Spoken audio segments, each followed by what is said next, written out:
On a sunny Saturday, September morning, I joined a tour organized by Heritage Regina.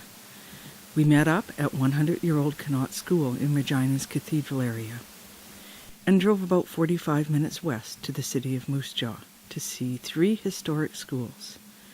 I wanted to see how these schools had fared during the past 100 years. At Prince Arthur School on Strathcona Street, we met Darren Bayton, Facilities Manager for Prairie's South Schools, and Mike Boys, Facilities Supervisor. See that the Duke of Connaught laid the cornerstone for this building in 1912, but when you do look up, you will see 1913. That is when this building officially opened. One of the things Darren and I were talking about when we were here is the amount of time that it took to build these buildings. Not only because of the fact of the technologies they had, but also they were building buildings to last a very, very long time. Their life expectancies were a long time. As Darren mentions, our time frame on a building now is how many months, Darren? Yeah, it's probably 8 months. You have half the manpower, it's in and out the door. You don't see the quality of workmanship like you did before. All computers, etc. and so forth. You know, it could compare to most schools anywhere. So come on in out of the cold and we welcome you. The entranceway showed some of the beautiful tile work and woodwork. You can tell it's been well cared for. There's been several upgrades in recent decades. The most noticeable improvement was unplugging the windows that had been bricked over in the past. Natural light has flooded back into the building. Many schools bricked up windows during the 70s, thinking it would save costs and reduce student distractions. But thinking in technology has changed. With its new windows, Prince Arthur is remarkably energy efficient, costing just $70,000 annually in utilities for a 4,200 square meter building. Suzanne Vance, the school's Opportunities for Learning teacher, showed us some classrooms. The early learning room is what's called a Regio classroom. This means the furnishings are natural materials, not plastic or synthetic. There was a small bathroom with sink in the classrooms. We were amazed to find such a large computer lab space in an older mid-sized school. Here's a prime example where you've got daylight coming in. If it's affecting computers, you can close your blinds that way, but still give it that open natural. And it's so nice educational-wise because the students can look out and see the old brickwork and see the nature with the school. Does have a VoIP intercom system. What it is a voice over internet telephone system. So the intercoms are done right through the computers, the telephone systems. And then we did a renovation of the exterior stairs. Roughly a $2 million reno has been since 2006.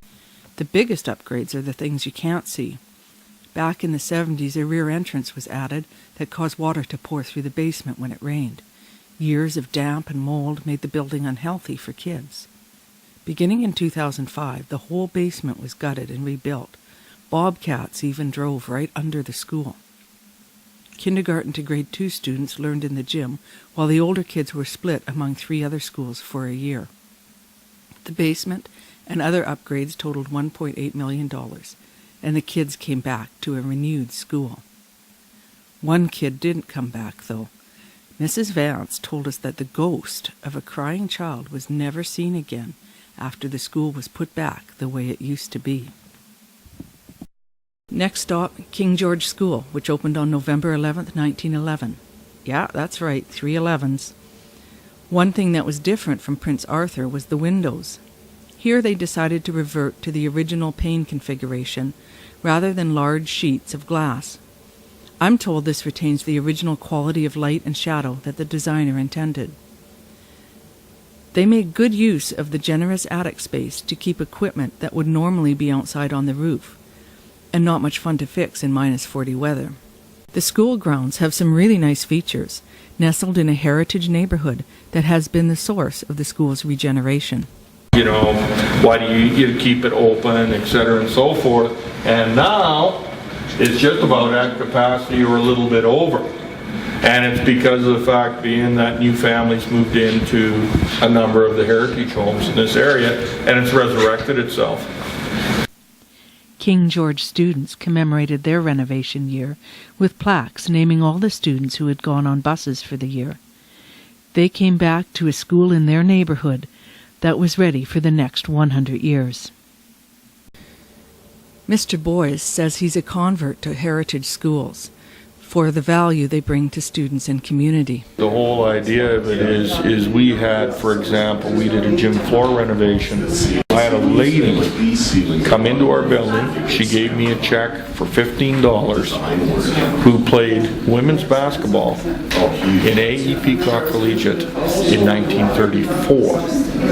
And then still, so when you have that history, and I introduced her to some of the students, you know, that carry through of sense of community is immense. Next stop, one of Moose Jaw's oldest and grandest buildings, 103-year-old Central Collegiate. It's a school where old meets new. The office is new, for example, but they chose oak furnishings and trim to reflect the building's history. The hallways also reflect pride in the past. In addition to computer labs and classrooms, there's a spacious shop area. Terrazzo floors have stood the test of time. This style of ceiling vault has been in use since Roman times. With $425,000 for upgrades in 2009, the priority was an elevator and an accessible link from old to new. There wasn't enough money to unplug all the windows, but a few classrooms benefited from more light.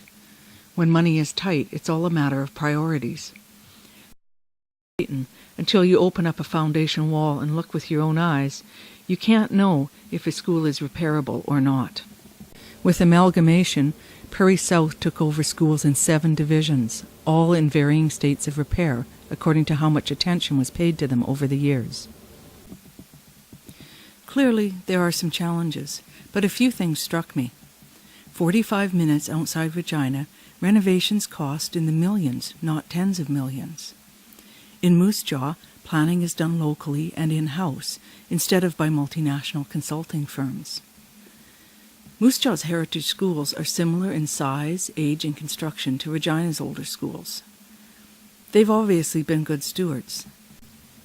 One thing we learned about Moose Jaw is that folks there are super friendly, welcoming, and forthcoming. Mrs. Vance even invited us to come back and check on her school when the kids are there so we would know what it's really like. We had a great day. Thank you so much.